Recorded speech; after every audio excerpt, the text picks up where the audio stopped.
Hey everybody, what I'm doing today is scoping out a designated campsite. This is in a wilderness area close to where I live, and you have to pay to get in. And normally I could just go around the corner and drop myself into the woods right by the house and don't have to pay a dime.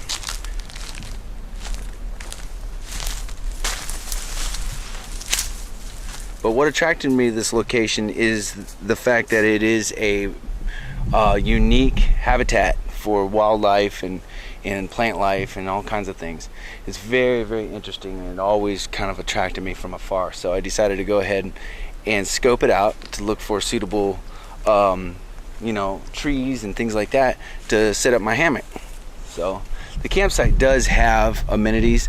It's got some picnic tables, a fire ring. There is a well right over there, but I checked it out. It's not really working, so I will have to bring my own water. But I won't be using any of this stuff. They have these platforms over here for tents. I think that would be kind of uncomfortable, but it does pick you up off the ground and keep you away from the ants and everything. Apparently this area does get kind of soaking wet during the wet season, so I can imagine like those platforms, housing like snakes or something underneath of it, but they're kind of creepy. But there's trails that run all through this area, so it's going to be an interesting camping trip. That's not going to happen for a couple weeks yet, but what I need to do now is, okay, yes, I want to camp here, but I need to find the trees that are going to be suitable for my hammock. So I'm looking up, and you can see that there's some dead trees, and there's a great big old pine tree over there dead. That won't be ideal.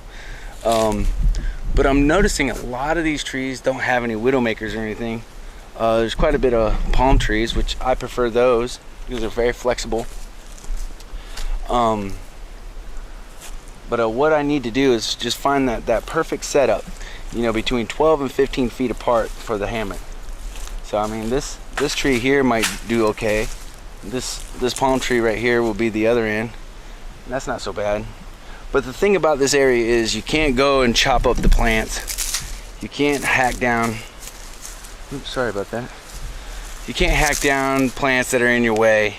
You can't chop up the wood. You can take what's on the ground as far as dried wood, but you can't take down the plant that could be in the way of your hammock.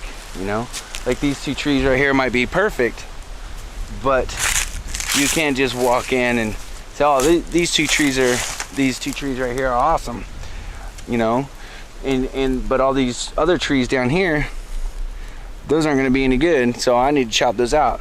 No, it's not going to happen out here. You'll receive a really stiff fine and may not be allowed back in, and they revoke your permit.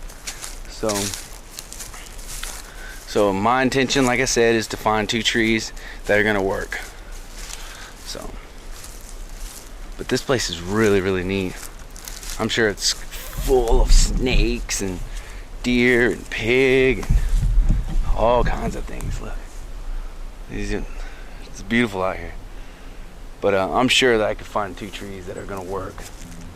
So I'm going to go ahead and start scoping those guys out, and then so I can plan ahead. It's probably going to be sometime in March. But yeah. Let's see what we can get into.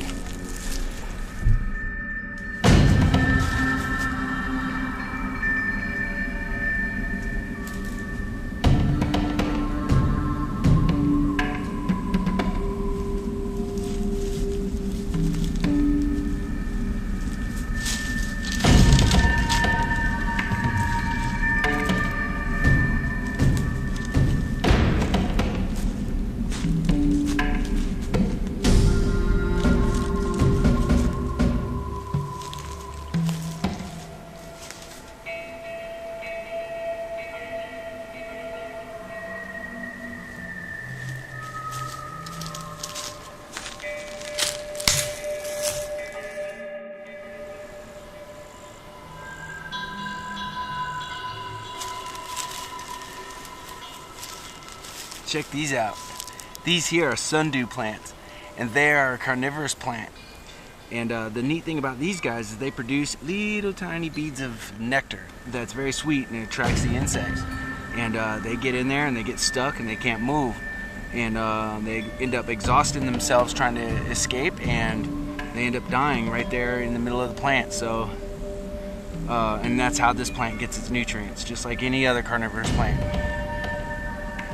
It's very, very cool. I mean, I'm seeing them all over the place. They're all over. Unfortunately, some of them get stepped on when you hike through here. But yeah, these things are beautiful.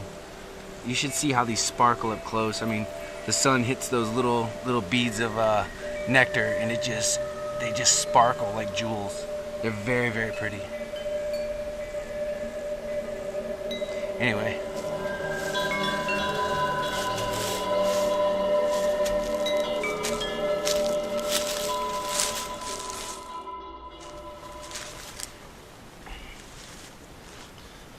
Now for the second reason why I brought y'all out here. What I'm doing for my 200th video and 500 subscriber celebration, I'm doing a giveaway. First prize is going to be a really, really cool Jungle J Adventures bull roarer. And as you can see, it is engraved with my logo. And these things are a lot of fun. This is a great prize. This prize also includes a really cool Jungle J t-shirt. Look at that. All the t-shirts I make myself. I make them in-house, and there's no middleman. See, I pay for the materials and I press them myself. So, second prize is going to be my really cool Jungle J Adventures camp stove. And that's also engraved with my logo, as you can see. Now these things are really, really cool. You may have seen them a couple times in my most recent videos, and they work really, really well. And that's second prize. That will also come with the Jungle J t-shirt. Third prize will be a Jungle J t-shirt, and all three prizes will include a Monster Skeeter decal plus a couple of extras. So all three winners will receive something very, very cool. And all you got to do to qualify for this giveaway is to be a subscriber to my channel. And if you've already subscribed, then you're automatically entered to win. Now, if you want to win any of these items, subscribe today. I promise you won't be disappointed. Alright guys, good luck. And I'm going to announce the winner in 15 days. Alright, cool. We'll see you then.